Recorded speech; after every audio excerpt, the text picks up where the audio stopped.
अरबों के मशहूर बुत जो सफा और मरवा की पहाड़ियों पर पूजे जाते थे, ये वो बुत थे जो लोगों ने अपने हाथों से नहीं तराशे थे, बल्कि ये जीते जागते इंसान ही थे।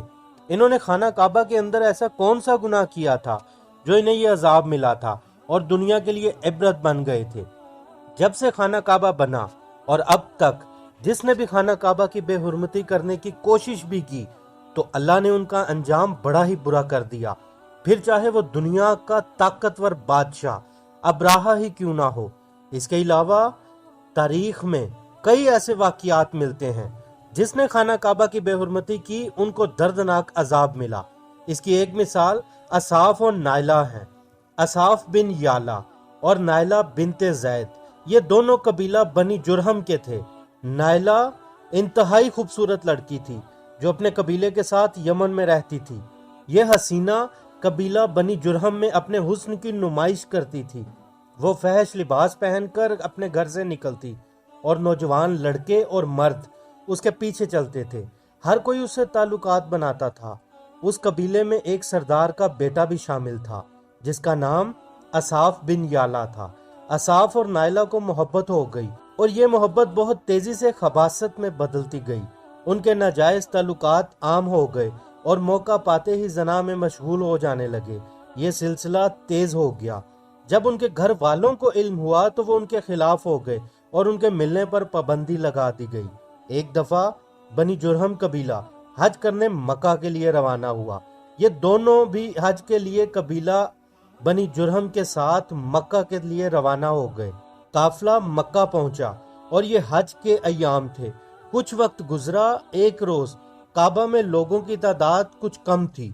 उस वक्त शैतान ने असाफ और नायला के दिल में वसवसा डाला। वो दोनों खाना काबा में दाखिल हुए और तन्हाई के आलम में जना करने लगे। उनकी इस खबासत पर जमीन और आसमान कांप उठे, समंदर जोश मारने लगा और अल्लाह की तरफ से अजाब नाजिल हो गया। हुआ यूं कि जब वो काबा के अंदर बदफेली कर रहे थे तो उनकी रूहें कब्ज कर ली गईं और उनके जिस्म, गोश्त, पोस्त सब पत्थर के बनते चले गए। ये लम्हा बड़ा ही खौफनाक था। वो जिंदा इंसान अजाब इलाही से पत्थर के बन चुके थे। कुछ देर बाद बनी जुरहम के लोगों ने खाना काबा के दरवाजे को खोला तो दोनों बदबख्त ब्रहना हालत में पत्थर बने हुए थे। सब समझ गए कि ये खबीस अल्लाह के घर में किसी जुर्म का इर्तिकाब कर रहे थे। लोगों ने दोनों के मुजस्मे उठाए, बाहर लाकर जमीन में गाड़ कर खड़ा कर दिया ताकि ये लोगों के लिए अबरत का निशान बनकर रहें। कुछ दिन गुजरने के बाद मक्का के लोगों ने असाफ के बुत को उठाकर कोहे सफा के मुकाम पर रख दिया और नायला के बुत को उठाकर कोहे मरवा के मुकाम पर। सफा और मरवा दो पहाड़ियां हैं जो काबा के करीब ही हैं। उन पहाड़ियों पर चक्कर लगाकर हजरत हाजरा ने पानी की तलाश की थी। जब हजरत इस्माइल अलैहिस्सलाम शीरख्वार बच्चे थे और प्यास की शिद्दत से निढाल थे, इसलिए जमाना कदीम से ये दोनों पहाड़ियां बड़ी मुकद्दस मानी जाती थी। जब असाफ और नायला के बुत उन पहाड़ियों पर रखे गए तो साथ शर्त ये रखी गई कि जो भी इन पहाड़ियों पर जाएगा दोनों को एक एक जूता मारेगा। एक दो नस्लों तक ये अमल ऐसे ही चलता रहा। फिर लोगों ने जूते की बजाय थप्पड़ मारने शुरू कर दिए और कुछ नस्लों के बाद ये थप्पड़ वाला सिलसिला भी कम हो गया और वक्त गुजरने के साथ साथ लोग उनको देखकर अबरत कम लेने लगे और तज़ीम ज्यादा करने लगे।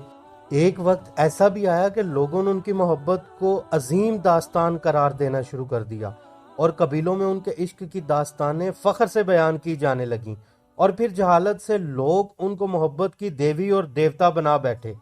10 हिजरी में जब जनाब रसूलुल्लाह सल्लल्लाहु अलैहि वसल्लम ने मक्का फतह किया और अपने चचाजाद भाई इमाम अली रज़ी अल्लाह ताला अन्हु के साथ मिलकर तमाम छोटे बड़े बुतों को तोड़ डाला, यहाँ तक कि खाना काबा बुतों से पाक हो गया।